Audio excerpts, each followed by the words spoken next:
og diri mga kabulpag no, kay sa kadugay sa panahon nga kinabo nato og tubig bisag unsa ka angaton, pero karon kay naswertihan nga naduol-duol ang tubig be. Binot anday yung mga angkol tara atong susihon be. Mana daol na lang gid sa mo ang walay nga kasuwabe.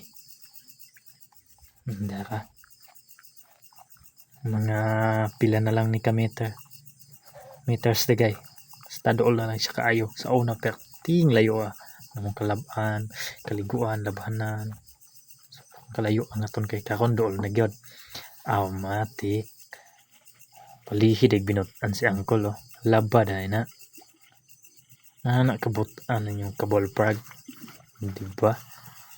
Di wa nagasalig ko kasawa